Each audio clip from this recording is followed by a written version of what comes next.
Imagine dropping a state-of-the-art 2026 self-driving car directly onto a muddy, rutted dirt road from the 1800s. Oh, man. It would be a disaster. Right, like the car is packed with flawless sensors, it's got a supercomputer brain, perfect vision, but it is going to crash almost immediately. Yeah, because the environment itself is just entirely broken for what the machine is actually trying to do. Exactly. And welcome to the deep dive. Today, we are looking at this exact same problem, but it's happening in corporate America right now. We're talking about how giant legacy companies are trying to, hand the keys over to AI without driving off a cliff. Which is such an incredible tension right now. I mean, Mm. corporations are chasing this promise of complete autonomy, right? But they are anchored by these decades-old, deeply entrenched IT infrastructures. Yeah, the 1800s dirt roads. Exactly. And they're quickly discovering that you cannot just plug a brilliant AI into a fundamentally archaic system and expect it to run a global supply chain. Which brings us to our mission for this deep dive. We are extracting the blueprint from a highly specific, really revealing article published today, March 25, 2026. It's a great piece. It really is. It's written by Shish S. from Microsoft, and it's titled From Legacy Systems to Agentic Ecosystems, A Practical Path Forward. Okay, let's unpack this, because the origin of this piece is a brand asking Shish a deceptively simple question, right? They asked, which startups should our legacy company use to get into Agentic AI? Right, they essentially wanted a shopping list for innovation. Yes, as if you could just go down to the hardware store and, buy autonomy off the shelf. Yeah, and framed as a simple tooling decision, that question completely misses the reality of the situation. I mean, agentic AI is not just software that waits for a human to click a button. Right, it's not a regular app. No, not at all. These are systems expected to make decisions and actually execute workflows on their own. So to make that work in a legacy environment, you have to undergo a massive three-dimensional shift. And those three dimensions are architecture, data, and trust. Right. Spot on. Architecture, data, and trust. If those three things are not moving together, the whole project just stalls out.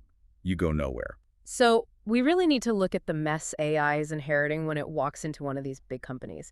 Because these enterprises, I mean, they've spent billions of dollars on cloud infrastructure and data platforms over the last 10 years or so. Oh, absolutely. Billions. Yeah. But from what the source outlines, all of those investments were designed for one specific paradigm that is, well, it's basically obsolete now. Right, because they were built for human-in-the-loop workflows. Exactly. Think about it.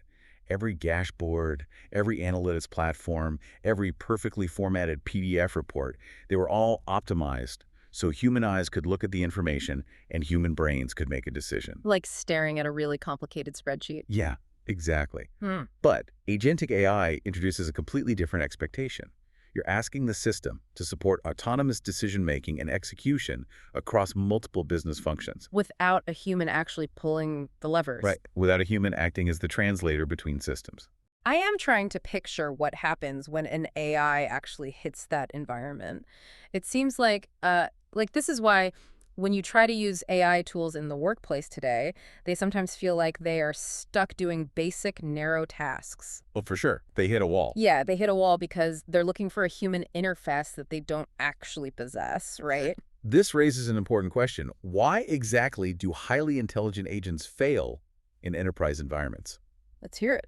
Well, for an agent to operate autonomously, the underlying enterprise systems need to be incredibly modular. The AI needs to be able to interact with different parts of the business reliably through APIs. Application programming interfaces for anyone not deep in the tech jargon. Right, exactly. Furthermore, the actions the agent takes need to be observable. So if the systems are locked up in monolithic legacy code, or if the actions aren't visible, the AI essentially lacks confidence. It lacks confidence. Yeah, it cannot verify what it's doing, so it gets stuck. It refuses to proceed, or it just loops endlessly. It never reaches a point where it can operate a business function safely. Wow. So returning to our dirt road from the 1800s, if the road is the problem, how do these massive companies pave it without tearing down the entire city? That's the billion-dollar dilemma. Right, because a global bank or a massive healthcare provider, they can't just pause operations for 5 years to rewrite everything from scratch. Uptime is everything for them. They absolutely cannot pause. And that brings us to the very first layer of this system-level transformation architectural readiness. Okay, the foundation. Exactly. Many organizations are anchored in code bases that evolved over years or even decades of incremental, highly customized changes. Just a total patchwork of code. Right. And these legacy systems, they were built to be durable, but they are incredibly rigid. They completely resist the dynamic flexibility that agentic systems demand. I always think of legacy code like a giant tangled ball of yarn. If an AI agent tries to pull one string to execute a task, say updating a customer profile, the whole knot tightens and unexpectedly breaks the billing system. That is a perfect way to visualize it. And the source actually points to a startup called Modern that tackles this problem directly. Yeah, modern. But I'm struggling to understand how a startup fixes millions of lines of archaic code without, accidentally breaking the company. Well, they use a mechanism called large-scale automated refactoring. Okay, what does that actually mean in practice? So instead of humans manually rewriting applications from the ground up, which, as we said, takes years and introduces massive human error, Modern deploys automated systems to systematically unspool that tangled ball of yarn. Oh, wow. Yeah, it cuts the code base into neat, distinct, clearly labeled strings. In software terms, it creates composable services with really clean interfaces. Wait. So we are basically using automated systems to fix and rewrite old code so that other AI systems can read it and interact with it? That is wild. Right. What's fascinating here is that Modern isn't destroying the old system, it's translating it. Translating it. Okay. Yeah. Once those composable services are established, an AI agent doesn't have to guess how to navigate a monolithic legacy database. It just grabs the exact, clean API endpoint it needs. Making it predictable. Exactly. The underlying systems become incredibly predictable, which means the actions the agents take become significantly more reliable. Okay, so the architectural roads are finally paved. But a paved road doesn't really help if the AI doesn't have a map. Good point. And once the code is readable, you still have a massive data problem. Enterprises are, they're absolutely drowning in data, but it's heavily fragmented across dozens of different systems and departments. And again, we run right back into the human-in-the-loop problem. Oh, right, Oh, because of how it's formatted. exactly. That fragmented data was formatted so a human analyst could read it on a spreadsheet or maybe a Tableau dashboard. A human can look at a messy spreadsheet and infer context. Yeah, like you might look at a contact list and say, oh, I know Jim moved to the European division last week. I'll just email him there, even if the spreadsheet says he's in New York. Right. An AI does not have that intuition. If the data is outdated or ambiguous, the agent will just blindly follow it.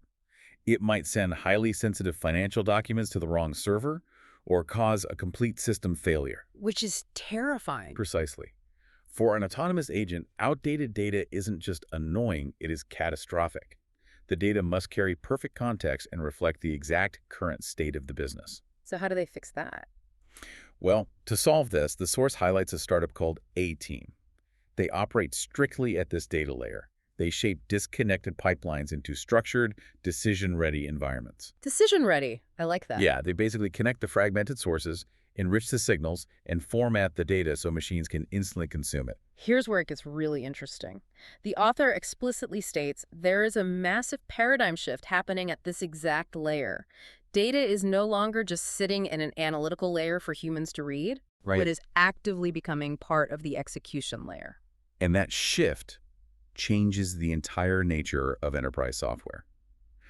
Think about the old paradigm. A human downloads a report, analyzes a supply chain shortage, and then manually emails a vendor to reorder parts. A lot of friction there. So much friction.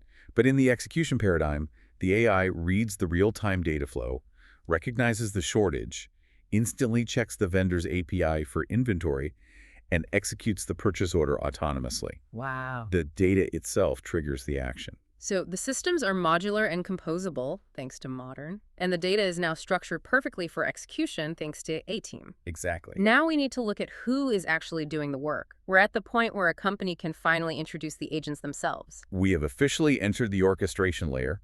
This is where the digital workforce actually comes online. And the source outlines two specific startups that manage this workforce, EMA and Personal AI. Right. Two very different but complementary roles. Yeah. So EMA essentially acts as the coordination layer. It distributes tasks across the enterprise, defines how different agents interact with each other, and tracks the outcomes. And then you have Personal AI. Right. Meanwhile, Personal AI introduces identity and memory. These specific agents are trained on deep domain knowledge and distinct departmental roles. If we connect this to the bigger picture, you are looking at the foundation of a highly specialized digital corporate structure. To put this in human terms, EMA is essentially the ultimate AI project manager, right? I like that analogy. Yeah, it sits at the top, breaks down a massive corporate goal into subtasks, hands out assignments, and tracks the deliverables.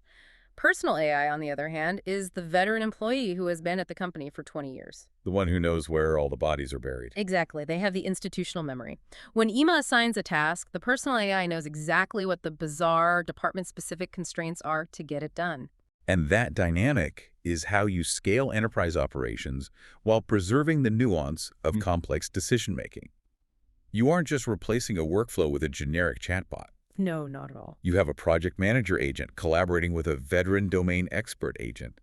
They access clean data through a composable interface that was refactored from legacy code, and they execute a complex enterprise process in milliseconds. It sounds incredibly efficient, but I have to push back here a little bit. Go for it. This sounds absolutely terrifying from a corporate risk perspective. Oh, totally. Right. With all these autonomous project managers and digital veterans running around a massive company making split-second decisions at scale, how does a massive corporation not completely lose its mind? It's a huge concern. I mean, if EMA and personal AI suddenly decide to instantly process $1 million refund based on a misread policy, how do you mathematically prove to an auditor that your systems are safe? The billion-dollar enterprise question right there.